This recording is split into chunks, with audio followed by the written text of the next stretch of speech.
शब्द भेदी बाण। सिंधु के तट पर सैनिकों को अधिक बाट नहीं जोहनी पड़ी। 2 ही दिन बाद गुप्तचर ने समाचार दिया कि सेल्यूकस अपनी विशाल सेना लेकर मगध पर आक्रमण करने की तैयारी से कुछ ही दूर डेरा डाले पड़ा है। चंद्रगुप्त ने यही उचित समझा कि युद्ध सिंधु के तट पर ही किया जाए। सिकंदर यदि वित्सता के तट पर हारा था तो सेल्यूकस को उसी भी उत्तर सिंधु के ही तट पर पराजित किया जाए।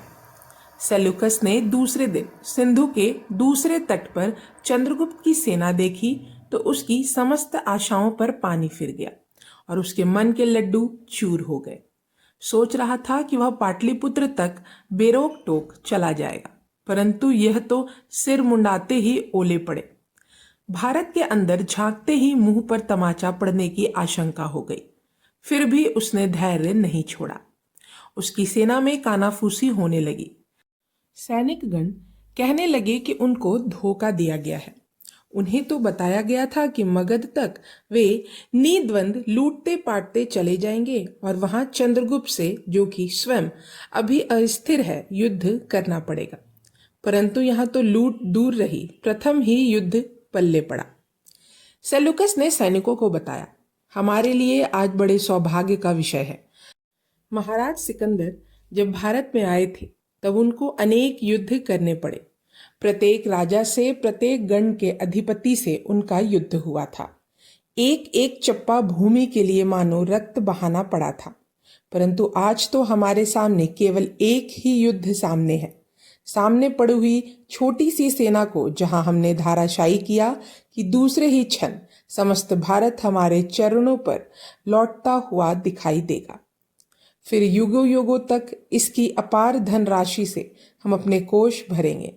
बस एक बार दृढ़ता से आक्रमण करने की आवश्यकता है। सिंधु के उस पार हमारा शिकार पड़ा हुआ है। वहीं सैनिकों देवाधिदेव जेसु का समानार्थ गोबिली का आयोजन होगा। यवनपति की जय, निकोतर की जय से सिंधु का पश्चिमी आकाश गूंज उठा। पूर्वी तट पर इस गूंज की एक क्षीण ध्वनि सुनाई दी। वर्षा काल की पूर्वी हवाएं भी तो भारत के इस शत्रु को पश्चिमी की ओर खदेड़ रही थी। इस जय घोष को वे इस तट पर कैसे आने देती? प्रकृति भी वीरों की सहायता करती है। सेल्यूकस ने उसी प्रकार चालाकी से रात्रि के अंधकार में सिंधु पार करने का प्रयत्न किया जिस प्रकार सिकंदर ने विस्तता को पार किया था। परंतु पूर्व अनुभव से सीख ना लेने वाले मूर्ख लोग भारत में नहीं रहते थे। चंद्रगुप्त केवल वीर एवं शूर ही न था, अपितु वह एक कुशल सेनापति भी था, जो कि युद्ध विद्या की निपुणता के कारण रण के समस्त दांव पेच भी जानता था। उसने अपनी सेना का एक विभाग नदी के ऊपर तथा दूसरा नीचे नदी पार करके सेल्यूकस की सेना के पार्श्व पर आक्रमण करने को भेज दिया। कुछ चुने हुए धनुर्धरों को नदी के उत्तर में झाड़ियों के पीछे बिठा दिया। यहाँ नदी के बीच में एक द्वीप था।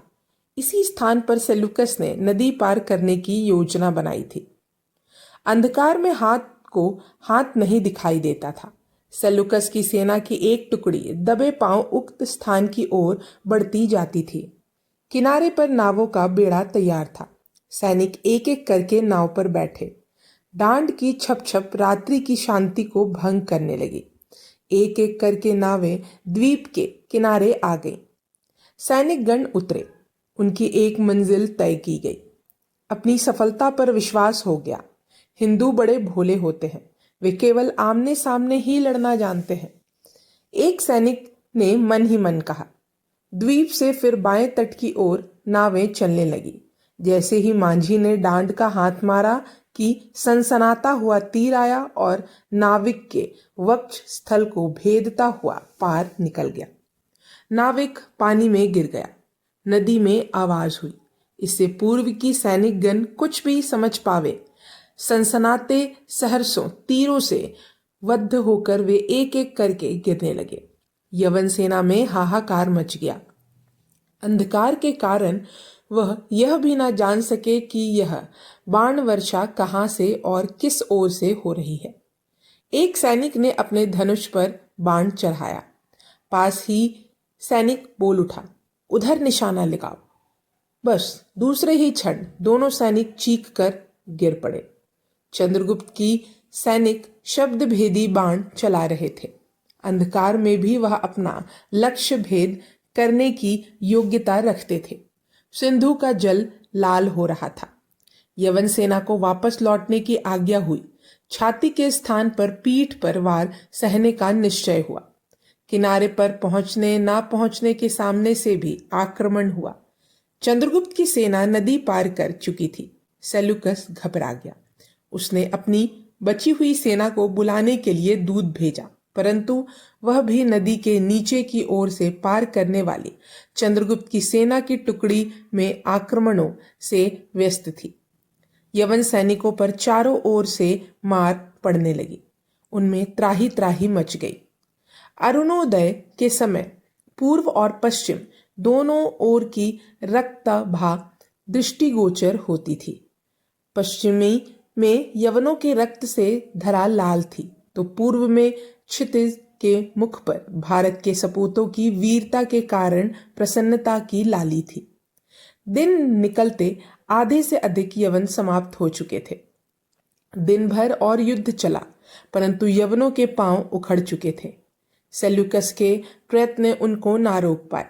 अंत में उसने संधि की प्रार्थना करने में ही अपनी कुशल समझा। दोनों ओर से युद्ध रोक दिया गया। संधि के शर्तें तय होने लगी। सच में तो शर्तें तय करने का कोई प्रश्न नहीं था। चंद्रगुप्त विजयी था। वह जो कुछ भी चाहता सेल्यूकस को मानना ही पड़ता। परंतु भारत ने अपनी सफलता एवं शक्ति का कभी ऐसा नग्न परिचय नहीं दिया था।